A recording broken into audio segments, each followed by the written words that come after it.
Today's short video abstract is on the paper Sport-Related Concussion Return to Play Practices of Medical Team Staff in Elite Football in the United Kingdom. This is a paper published in Science and Medicine and Football by Craig Rosenblum and Kat Krieger and colleagues. Sport-related concussion is often defined as representing the immediate and transient symptoms of traumatic brain injury. There is some concern that the official concussion rates reported are less than the true incident rates within elite sport. Therefore, an understanding of how to return an athlete back to sport is important due to concussion's complex nature.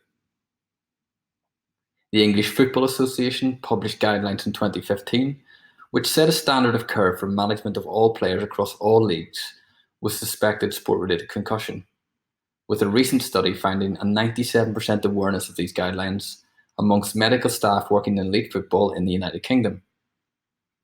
So in order to aid the understanding of how best practice guidelines around return to play in football are perceived and implemented, the objectives of the study were to assess attitudes and confidence around return to play post-sport related concussion of medical staff working in elite football in the United Kingdom. The authors used an original questionnaire based on the 5th Consensus Statement on Concussion in Sport and the FA Concussion Guidelines. They assessed the confidence in returning players post-sport related concussion and confidence in the SCAT-5 using a 5-point confidence-based Likert scale. Personal experience of player or coach pressure to return to play, player underreporting of symptoms, and the use of the FA enhanced pathway were explored using a 5-point frequency-based Likert scale. Respondents to the survey included healthcare professionals working in elite football within the United Kingdom, who were involved in the return to play of players post-sport related concussion.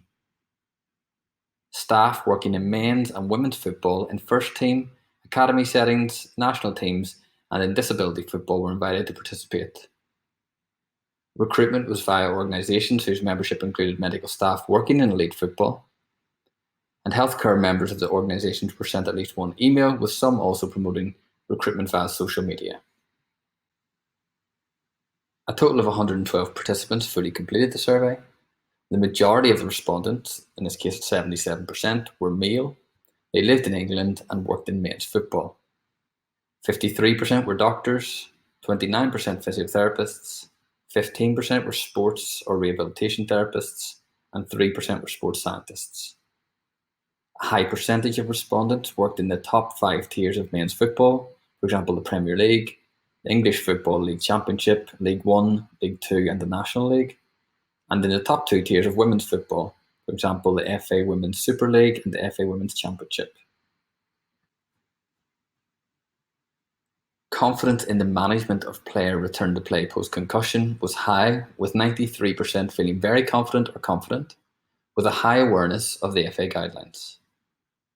There is a concern that players underreport symptoms in clinic to speed up the return to play post-concussion, with only 27% of respondents thinking players rarely or never did this. Previous research supports this idea, with up to 64% of players continuing to play knowing they may have sustained a concussion. Pressure from players around a return is well documented, within decision-making being influenced by the perception of the importance of their upcoming games. Confidence in the SCAT-5 as a return to play tool was high, with 90% having a high or moderate confidence in it. However, neuropsychometric testing alone should not direct management decisions, but should provide an aid in the decision-making process. The current guidelines rely on player symptom reporting, thus that players engage in this process with honesty. When asked about perceived players underreporting of symptoms in clinic to return to play sooner following a concussion, 4% always felt players underreported symptoms, 20% felt this was very often, 50% thought this occurred sometimes, and 22% felt it was rare, and 5% never. A recent study of European elite football physicians showed that 63% of respondents did not collect any baseline neurological or neurophysiological assessment each session, suggesting that practices can be improved. Given the partly subjective nature of the SCAT-5, higher utilisation of additional objective neuropsychometric testing could reduce player underreporting of symptoms during the rehabilitation process.